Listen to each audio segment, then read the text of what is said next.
আজকের গল্প অদিতি ঘোষের লেখা গায়ক।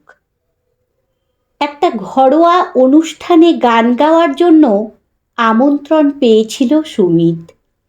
সেখানে গান গেয়ে ভূয়সী প্রশংসা পেয়ে মনটা খুশিতে ভরেছিল সুমিতের। কিন্তু গিটার হাতে বাড়ি ঢুকতেই ওর কানে এলো বৌদি শ্রীময়ীর ঝাঁঝালো কণ্ঠস্বর। ওই এলেন রাজপুত্র গান গেয়ে রাজ্য উদ্ধার করে। উনি নাকি আবার একদিন মান্না দে, মোহাম্মদ রফির মতো বিখ্যাত গায়ক হবেন। লোকে টিকিট কেটে উনার গান শুনবেন, লক্ষ লক্ষ টাকা রোজগার করবেন উনি, বংশের নাম উজ্জ্বল করবে। সেই আশায় দিন গুনছে উনার দাদা। কিন্তু আমি বলে রাখলাম, সে গুড়ের বালি, অত সহজ নয় সব কিছু। দাদার ঘাড়ে বসে বসে খাওয়া ছাড়া আর কিচ্ছু হবে না। এটা নতুন কিছু নয়। বিএসসি পাশ করে বাড়িতে বসে আছে সুমিত। এখনো চাকরি বাকরি পায়নি, তাই গানের জন্য এই গঞ্জনা নিত্যই শুনতে হয় সুমিতকে।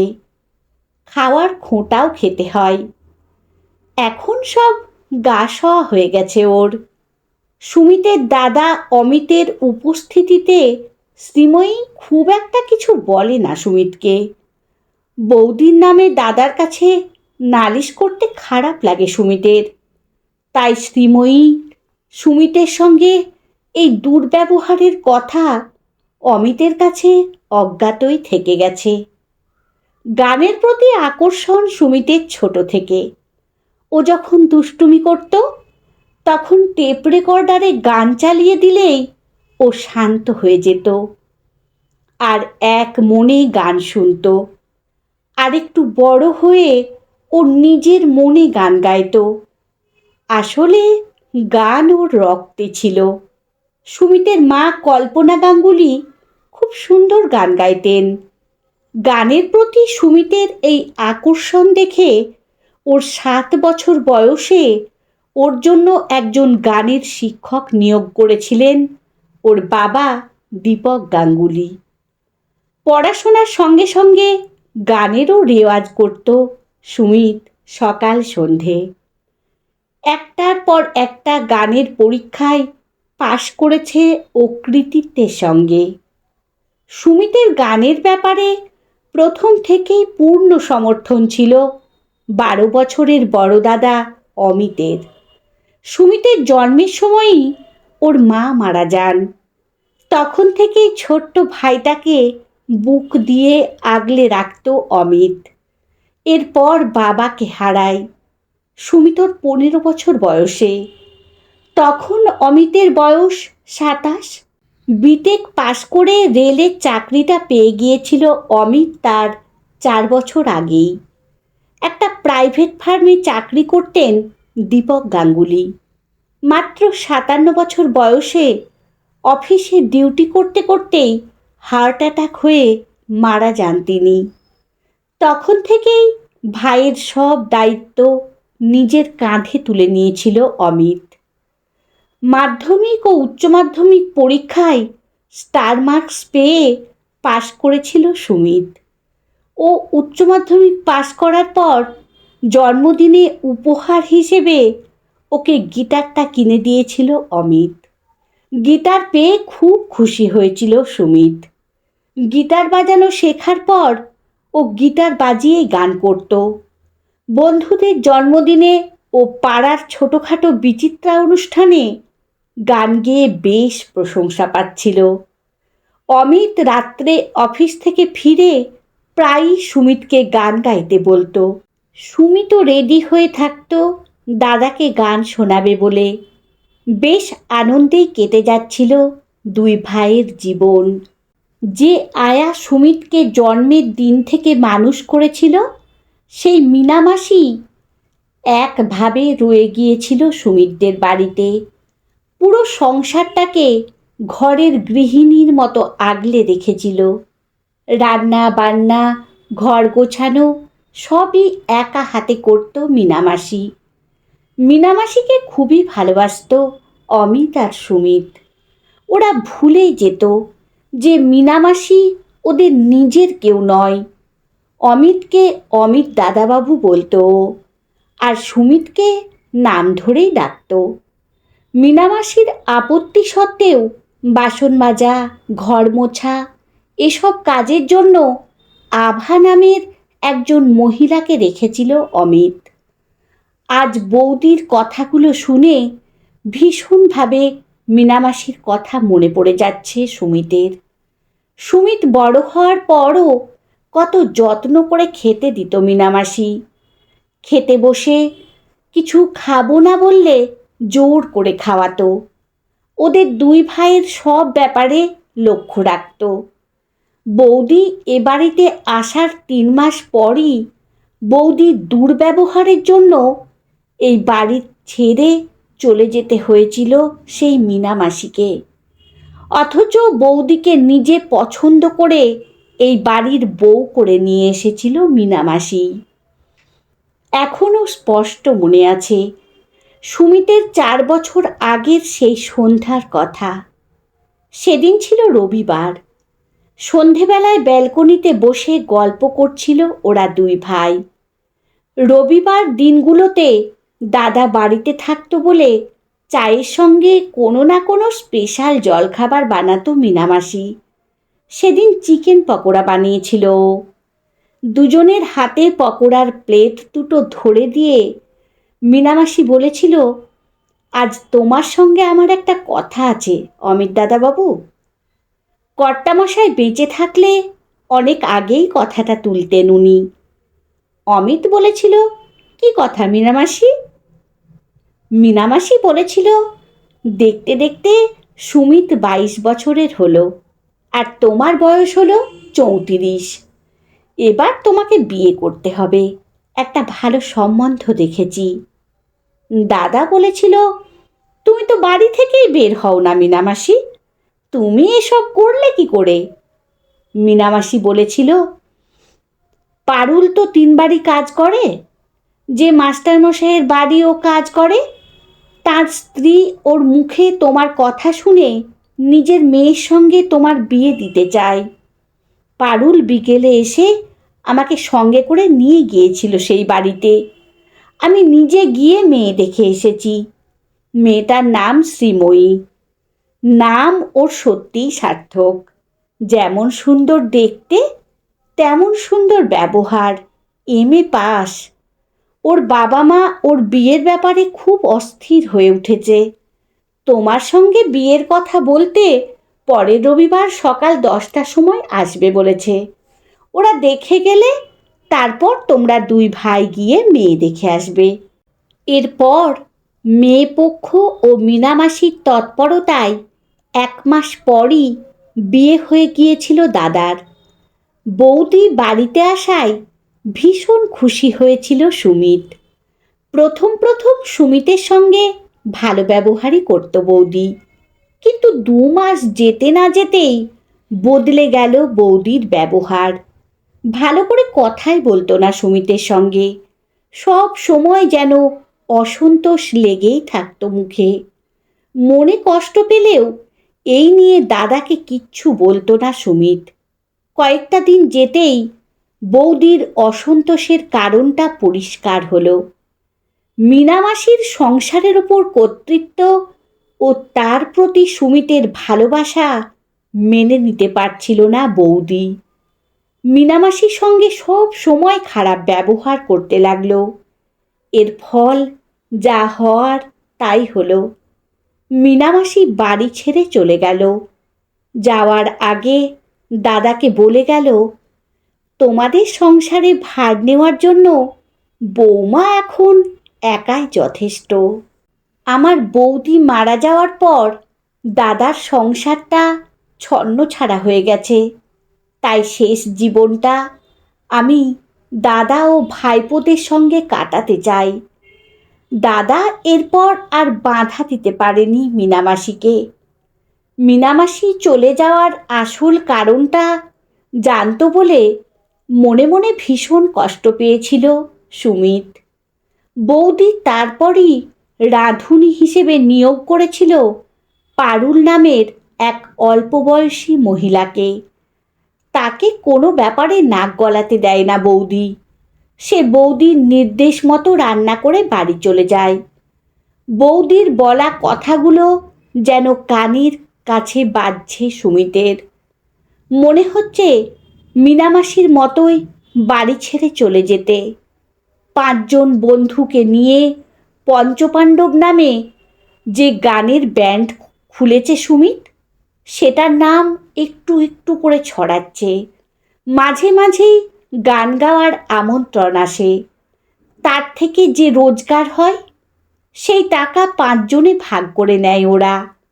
যেহেতু সুমিত প্রধান গায়ক, তাই সবাই কিছুটা করে কম নিয়ে সুমিতকে বেশি দেয়।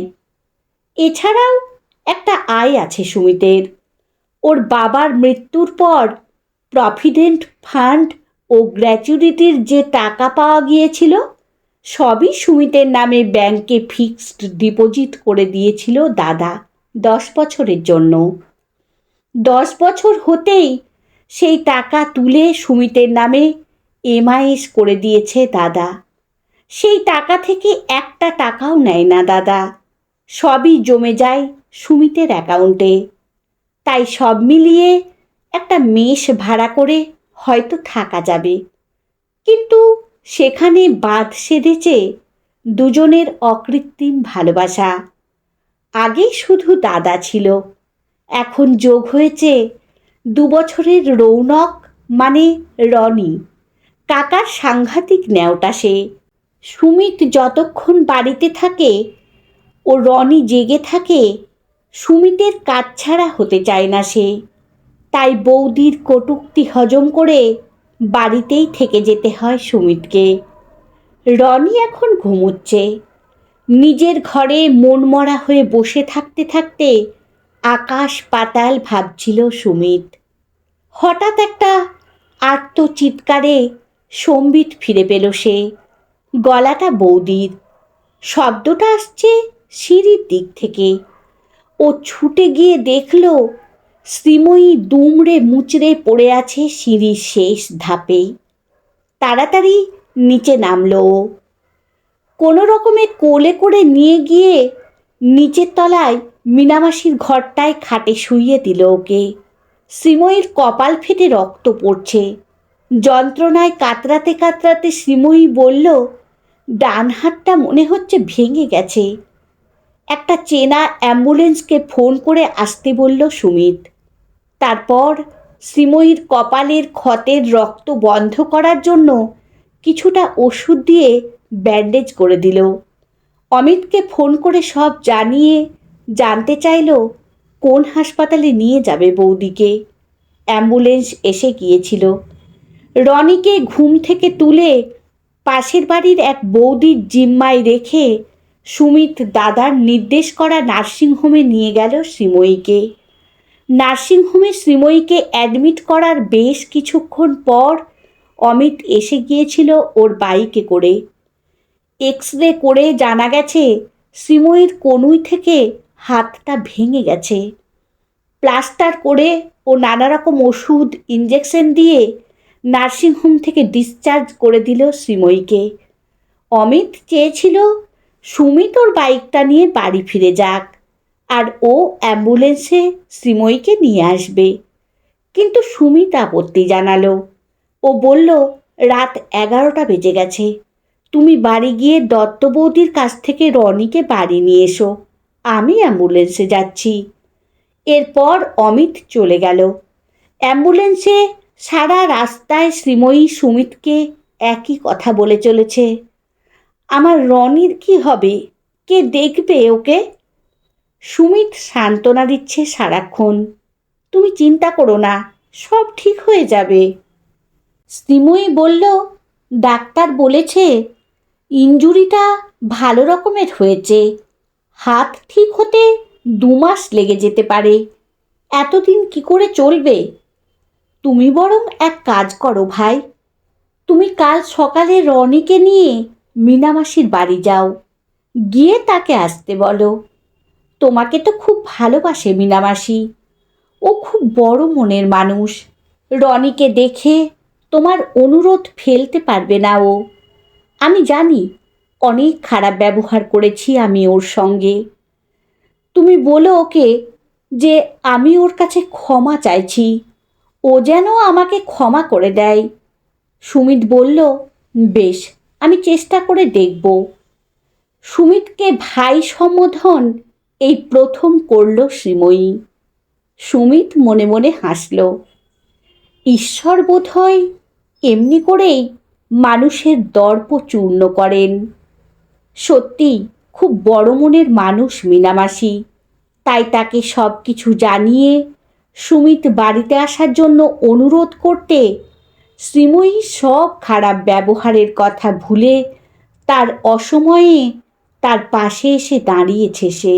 শ্রীময়ী রাতে পেনকিলার ও ঘুমের ওষুধ খেয়ে ঘুমিয়েছিল।